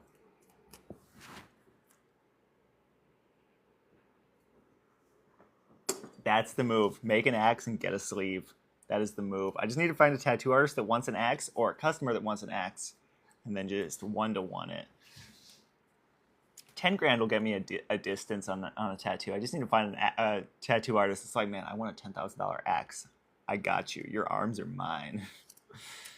That's the move. Okay, so it's gonna kind of go like this. This is my piece. This is gonna be made out of leather, and then it's gonna attach a O-ring right here, and then it's gonna fold over on itself like that, and then it's gonna get riveted here, down here, and probably right here and here, and then one in the middle there. So there's gonna be like some overlay, underlay going on in this. It's gonna make a lot more sense once it's on the back of the sheath. Right now it's just paper, but I know what it looks like in my head. Dude, I cannot drink enough water today. All right.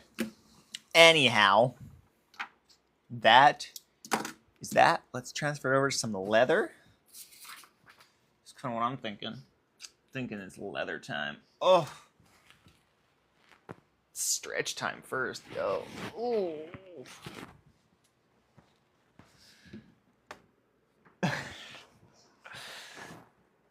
Oh, okay.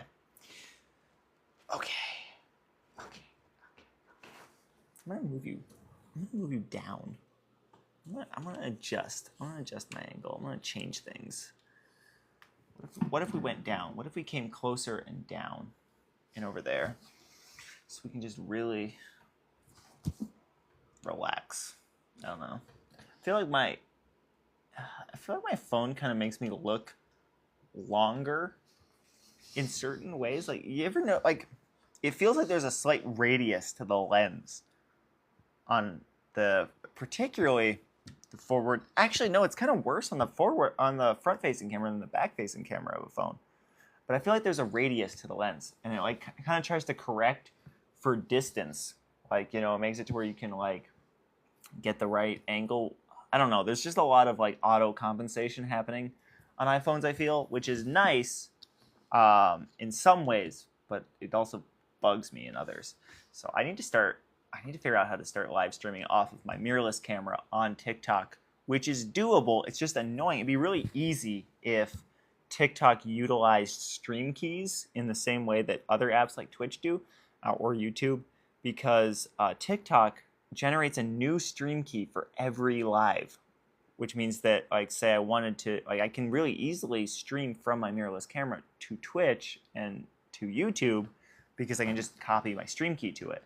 But for TikTok, I have to generate a new one every single live, and then I have to put that into my camera, which wouldn't be that difficult if TikTok would also tell you what your stream key is. I actually have to use a third-party app that seems kind of sketchy to me. I haven't used it, but it seems kind of sketchy to generate a stream key for my next live every single time, and then I have to go manually input it into my camera, and it's like a 30-digit sequence. And are we doing it on like the fucking rolly pad of a camera? Like, I can't just type it. It's annoying. Or I could get a capture card, I guess. Maybe I should just get a capture card. That would help a lot. It's so complicated. It breaks my brain a little bit. Maybe I'll just get a capture card. That's probably the move. I'm gonna put a capture card on my Amazon wish list. I'm gonna see if I can wait it out. It's my usual move. Yeah. But I think that streaming from the mirrorless camera would be dope, because I can just I can have it embed a LUT over it, so I can just put like a Rec 709. So I get a nice color profile, and then I can, it has a really good microphone on it. I should be streaming from that, and I can just like, you know, watch chat and stuff on my phone.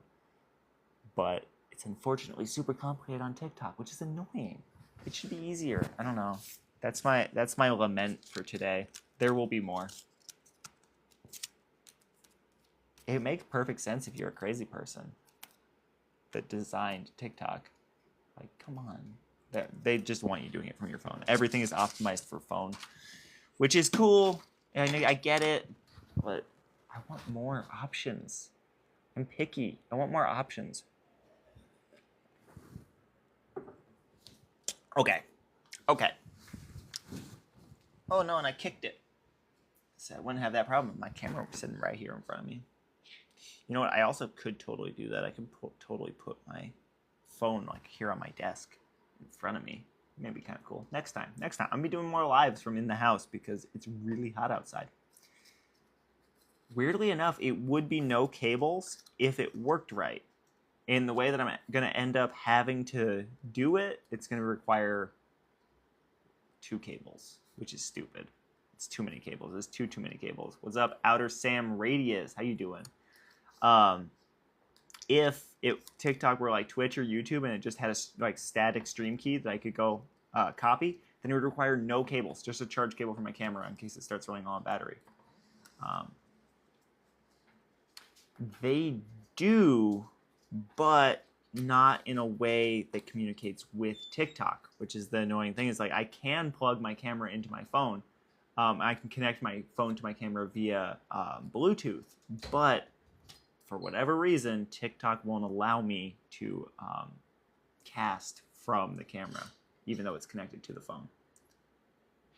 Yeah, you definitely can. It just requires a capture card, I think, or inputting the stream key every time individually, which is just far too tedious because I'd have to do it I have to generate the stream key on a computer, input the stream key on the camera, and then cast the camera through an app to my phone, which is doable, just tedious. And I have to change it every single time that I went live. So I think what I'll end up doing is just getting a capture card to attach my camera to a computer and then do it that way. I think that's an option. I'm sorry for the technical ramble, but I'm fascinated and irritated by it all at the same time, which is pretty much the story of my life. Fascinated irritation. It's kind of fun that way. You learn so much and you get to try so many new things. I know. I wish I could just plug and play everything. Yo, what's up, Michael? How you doing today? It's the plan. It's the plan. I'm going to add a capture card to my wish list if anyone's feeling like supporting the cause. Check my wish list in like ideally 4 hours, but realistically 8 weeks when I remember this conversation. I'm doing good. I'm doing good. I'm inside today because it's too hot outside. I got a little like leather working area set up, and I'm going to start cutting out some leather pieces here in a moment, which is kind of exciting. Dust. Happened to you at Staples the other day? What happened?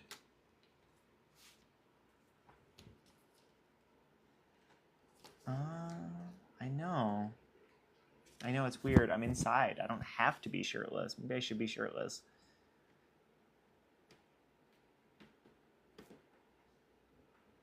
Oh, they had to. They couldn't just scan it. They didn't have a scanner at Staples. That's strange. This is very strange. I thought there was like, I don't know. I feel like that's something they should be able to do. Wow. That's obnoxious, yo. They should have a scanner. That's ridiculous. They sell scanners. Unbox a scanner, set it up, install the drivers, fucking scan your flyer, and send you on your merry way. That's... If I were a Staples employee, I would get so fired. Just like, oh yeah, I'm just gonna go grab one of these scanners off the shelves. I got you. For my girl Ashling, I got you. That's ridiculous, though. I love technology, but I also feel like it's ruined so much convenience while adding so much convenience.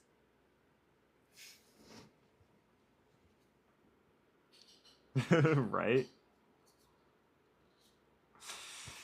Oh, my lord. Oh, my lord. Did I really do this? I hope I have enough room there.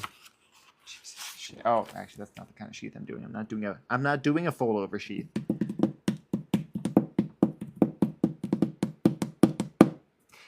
I'm not doing a fold over sheath. I'm just doing I'm doing a sandwich sheath, which is my new favorite thing because I love sandwiches. I'll switch the blade when I go to leather, actually. I'm going to bring you down even lower so I'm not just looking at the top of my head while I'm cutting stuff. Does that make sense? Or do you like the top of my head? If you like the top of my head, then what did I eat today? You know, I went to a local cafe for breakfast. I had a croissant sandwich with green chili and bacon and cheese and eggs, and it was delicious. And a cinnamon roll, because cinnamon rolls are my favorite food group. That was delicious. I also got a breve. Love a breve. Then I had like hummus and chips and pickles and stuff for lunch. I'll probably be eating some delicious chicken that I made for dinner. Nothing crazy, but it was good. It was good. It was good. It was good. Let me adjust a little bit. I'm going lower down for while we cut. If that makes any sense. That's not bad. That's not a bad angle. I kind of like this. Kind of like this.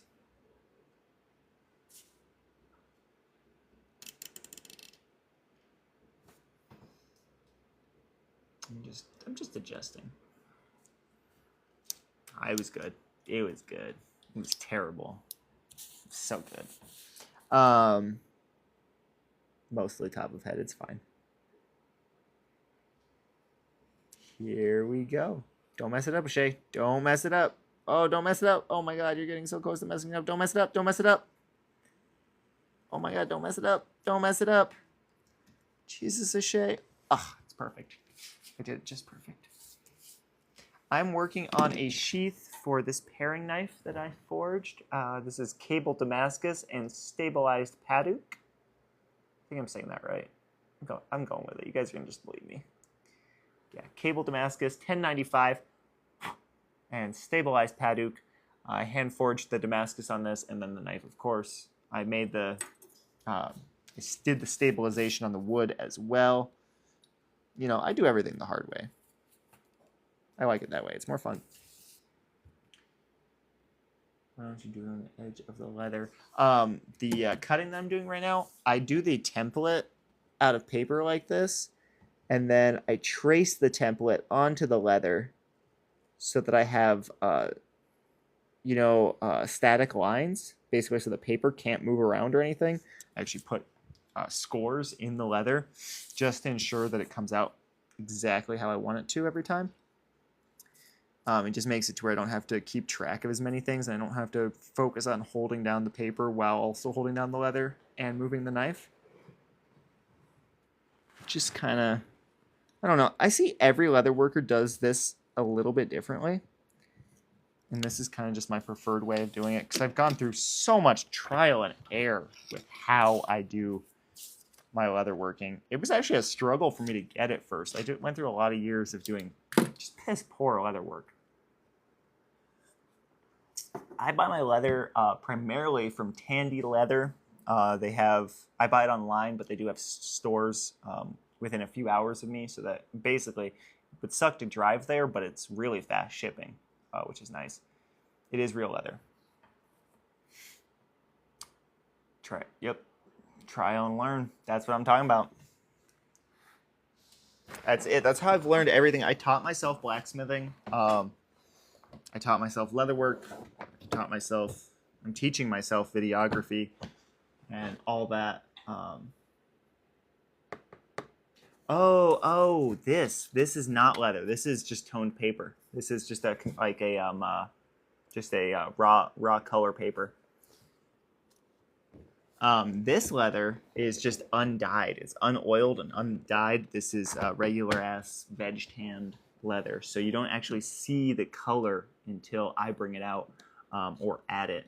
If I were to add oil to this or like a leather conditioner, it would take on a darker brown, but it would be a really even tone of darker brown. So what I'll actually do is I go through and I add a dye to it, and then I condition it, and that dye allows me to put in different colors. In this particular case, I'm going to be using kind of dark, deep reds. But I'm also going to leave, I'm going to put low lights and highlights in it so that it adds more dimension and tone to the leather itself.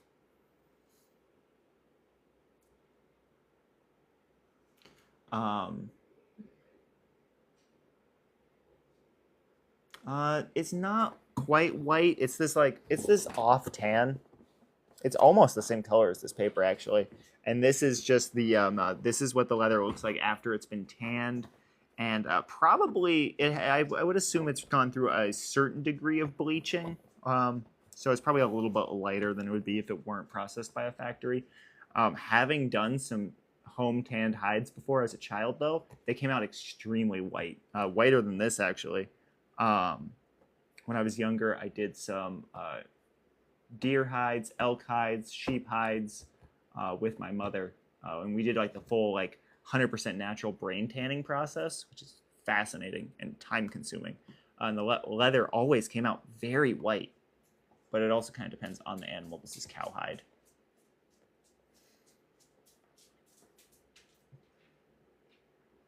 Yeah, this is just natural as it comes from the mill.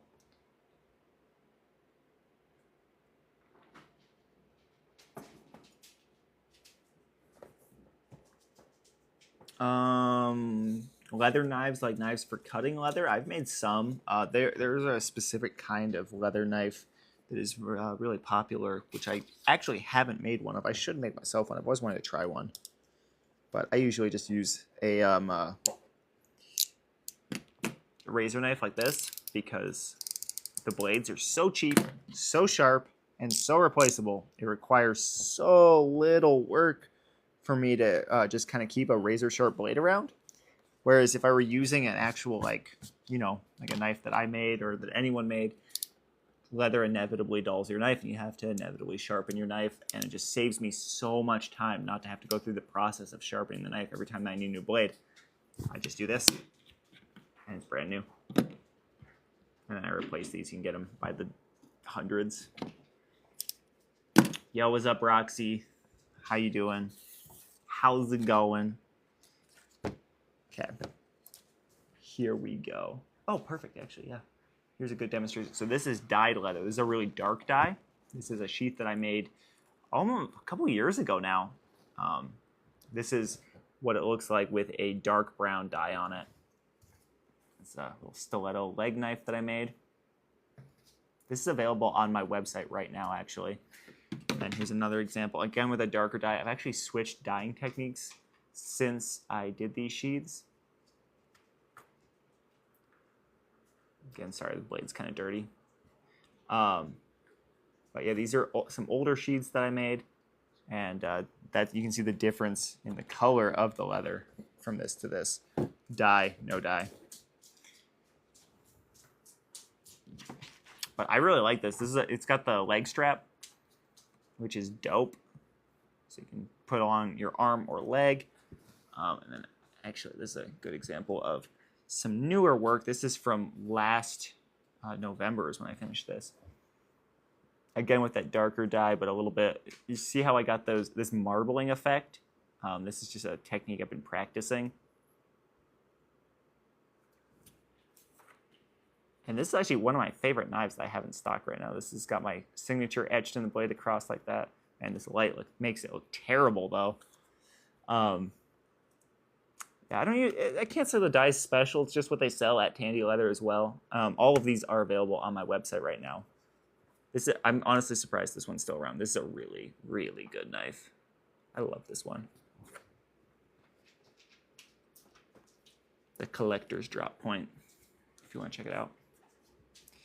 The pattern here is actually stamped in. This is a technique called tooling. There's different ways of doing it. Some people will do it through carving and then tooling. Some people will do it through stamping, this is just a stamp. But it is done when the leather is wet. So that'll actually be the next step in what I'm doing right now is I'm cutting out these pieces, and then once these pieces are cut, what I'll do is I will soak them in warm water to make the wet leather extremely malleable. And then I will wrap the knife in saran wrap, and I will press the leather around it, and I'll work it down with my fingers, and I'll get the leather to form to the knife perfectly. And then I can take it while the leather is still soft, but it's taken on the shape that I wanted. I can go in, I can add that stamping, add carving, and personalization. For cleaning them, so some of them you see they're just kind of fresh off the bench from out in the shop. Just came off of a buffing wheel. Once they are, kind of requiring of cleaning after that or at a show or something, all of them are high carbon steel. So if people are touching them and those oils from their fingers are left on the blade, it can cause little bits of rust, which is just obnoxious. So I will clean it with an oily rag, and then I will wipe that down, and then I will use like a microfiber cloth or even a very fine milled piece of leather to polish the blade back. But microfiber works great. I taught myself, Chris. I started getting into blacksmithing when I was 7 years old. I was into making like wooden knives and swords before that, and then I started to teach myself blacksmithing at 7.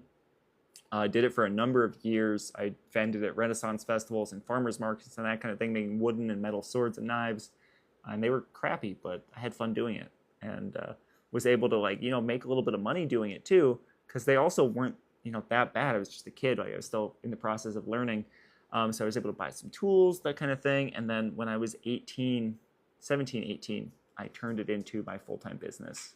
And I then went on and won Forged in Fire, gained some national recognition from that, and prize money as well that was able to fund getting my shop going. And I've been teaching myself ever since. I've been doing this professionally since then, so it's been about 7 years. Yeah, it's kind of crazy. It's why I don't put out a ton of new work all the time, because it just takes me so much time to do it. Yo, Kevin, what's up? Is it muffly? Oh, it's turned down. It's turned away from me. Is that a little bit better? It's a lot of time swimming. Always swimming. Thank you so much, Chris. Thank you. Always swimming. Just keep swimming. You just keep swimming. I did have the microphone, the vocal receiver part turned away from me, so that may have been the problem. And then whenever I am scoring the leather to mark out my template and where I'm going to cut, I actually don't use a pencil or pen or anything that's going to leave any ink or graphite behind. I use this tool that I made on my lathe. This is just a piece of metal with a very pointy but rounded tip. So I can trace along, and this just kind of leaves an indentation in the leather. And that way I don't have to worry about it making the leather dirty in any area, or putting, say I accidentally go over a spot a little bit, and if I had been using a pen and got ink on it, that piece of leather is I have to basically cover that up with dye and go an entire a route that I didn't want to go. I have to correct this mistake. Whereas if I kind of slip and go over with this, or end up wanting to leave a little bit more space when I cut it and make the template just a little bit bigger for whatever reason, it's just a slight indentation in the leather, which can be taken out in wet forming.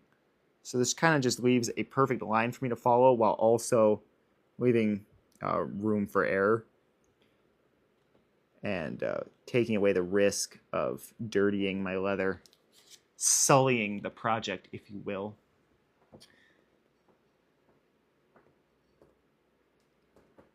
Didn't mean swimming. I'm not certain.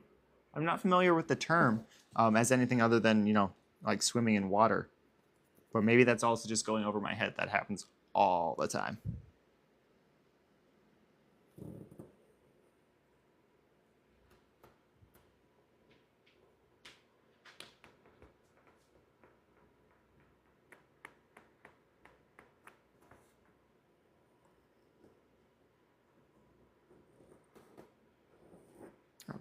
Okay. I'm locked in, making it happen. Here we go. Okay. And as you can see, I bet you kind of can't see it unless I can get the light to catch it right. This is just a fine line that's really easy to make disappear if I need it to. But it's also just plenty enough for me to be able to see in cutting it out. And that way I have that room to change as I go along without having to cover up any ink or anything like that. Definitely a benefit to using a tool like this versus a pen or a pencil even. Because leather being a semi-porous material, you can't erase pencil from it very easily. It just kind of smears.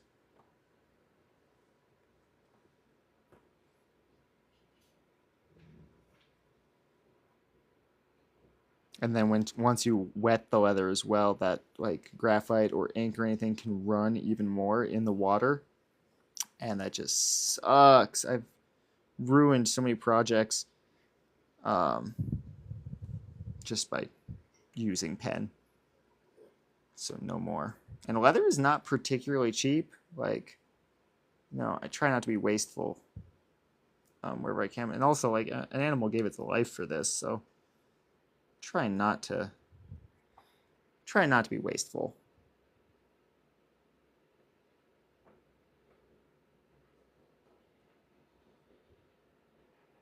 Okay, here we go. Beautiful. Alrighty, and then I can just, what I like to do here too is, sorry, let me chat really quick. Brandon. Alright, I love you guys. Alright, I'm just gonna kind of cut the outer edge of all of this so it frees it from the larger roll, and I can work with a smaller piece. Just makes it more manageable.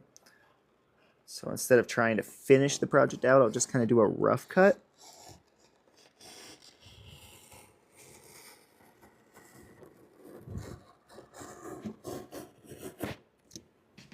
Right now I can set this to the side and just work with this piece here. You can see my markings a little bit easier now, maybe. We shall see.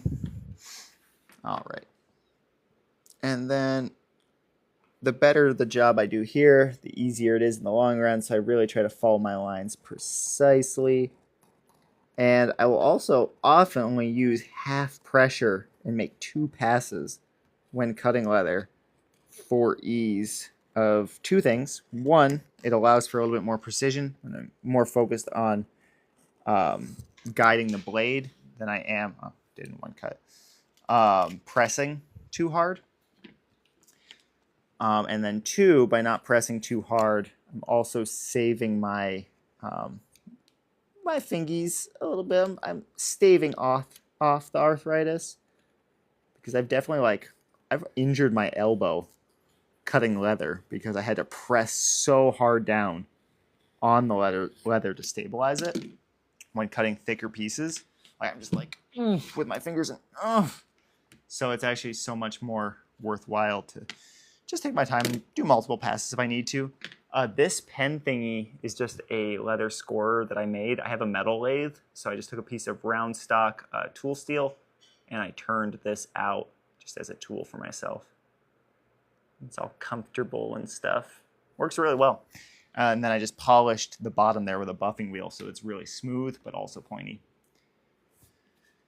Because I don't want to cut the leather or scrape the leather. I want to indent the leather, and this makes it to where I can always correct that line out if it ends up staying in the finished piece in any way.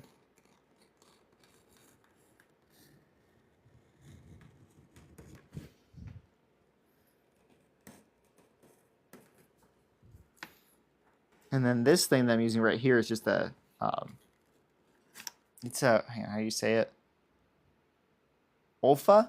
It's a Japanese X-Acto knife or just razor utility knife. They're cheap. You can buy them on Amazon. They're really good. They're my favorite version of these kind of knives, and their blades are relatively inexpensive, very sharp, and just so much more convenient than anything else in my opinion. And I just really like the ergonomics of this as well.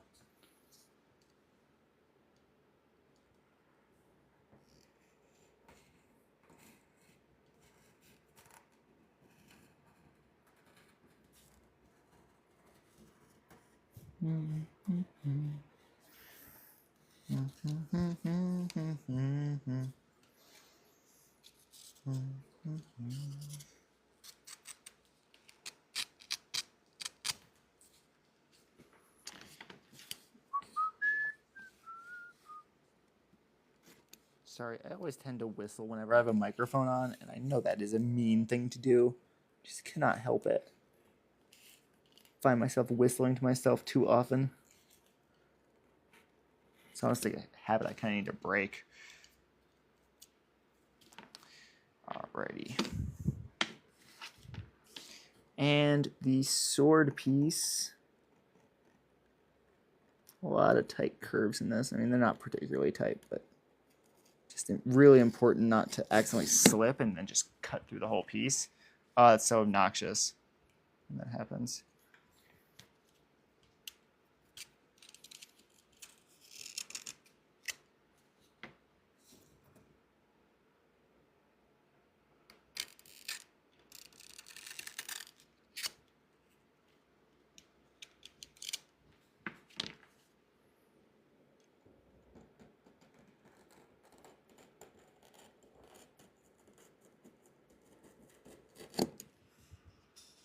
All right, to do that score thing there, cut halfway through, and then I'll finish it up here off the mat so I don't have to press it all.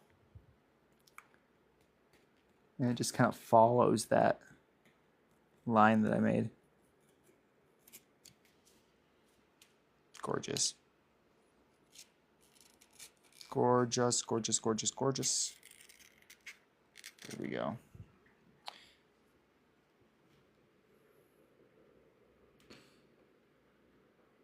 Yeah, I've made some leather wallets. I don't have any thin leather in stock right now. I have to order some, but I definitely can make leather wallets.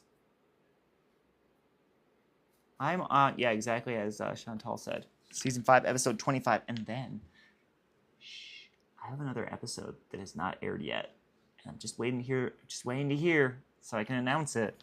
But I did record another episode that they've been sitting on for a couple of years now. Season 11, there's something going on with it. I don't know why it hasn't aired yet. It was set to air or begin airing May 29th, I believe, and then for some reason it got pulled, and they haven't re-announced the air date. But I would assume that my episode is going to air in Season 11 whenever that comes out. So that's very exciting. I'm really excited about it. It's a really cool episode. I cannot wait for that to come out. It's so much fun to film. I really, really enjoyed competing on it, especially the second time, just because I wasn't so nervous. The first time that I competed on Forged in Fire was literally my first time traveling solo. I was 18, fucking fresh off the farm of New Mexico. I was not prepared for the world. I was so nervous the whole time. I was so nervous. Giant mustache. Oh my god, it kind of is. Ding. But the second time around, I just was having a blast. Like I literally just went on and I just had a blast. And that hasn't aired yet, so I'm really, really excited for that to come out and to be able to just, kind of relive it a little bit, get to show it to everybody, get to finally talk about and show off what I made because it was dope. Yeah, so just sitting over here, twiddling my thumbs, waiting for that. Super excited.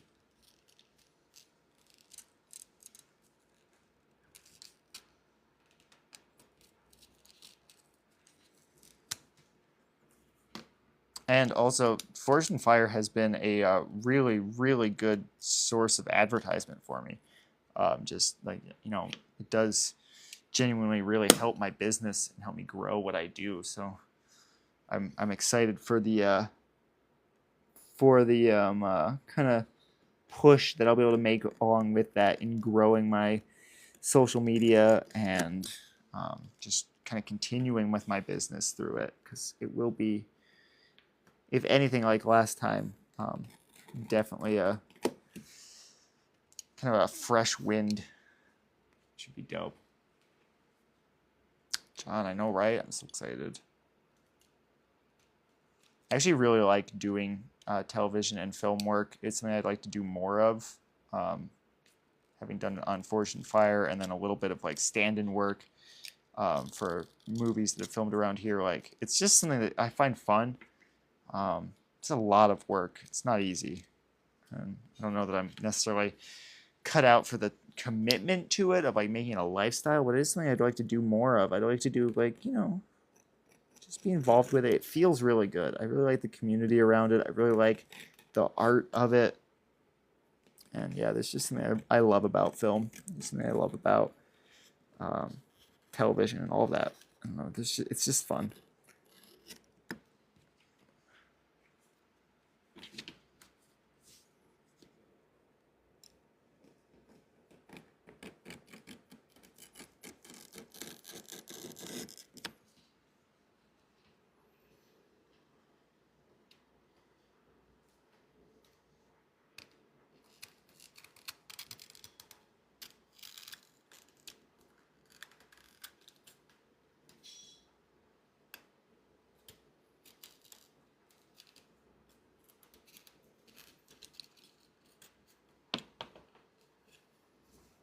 All right. Look at that. It looks like nothing so far, but it's going to be really cool. And then also the two halves to that sheath. Dope. Good stuff. Good stuff. Oh, what kind of stuff was I making when I was 18? Same stuff. I mean, I was making knives, I was making swords, I was making daggers. If you really want to see specifically, go over to my Instagram account. It's also linked in the links tab of my website, which you can find in my TikTok bio. And I think it's also linked in my TikTok bio, specifically my Instagram. But if you scroll kind of all the way back, I started my Instagram when I started bladesmithing. So you can see a full history of what I made on there if you scroll all the way down, which is really fun. I look at it like, you know, every couple of years or something just to see some progress. And it's fascinating. So yeah, you can. That's a really good way to like actually see my older work. But in reality, I was making the same stuff, just not quite as well. That kind of thing. And I've come a long way. Honestly, it's really cool to look at. Oh, that's something I didn't think about. When you fold leather over, you get at the skin side. It's just not as pretty. It's okay. It'll look really good on this. At least this is a very tight grain leather. Yo, what's up, Richard? How's it going? Yeah, go check out the Instagram. Check out the other links on the links tab while you're there. Yeah.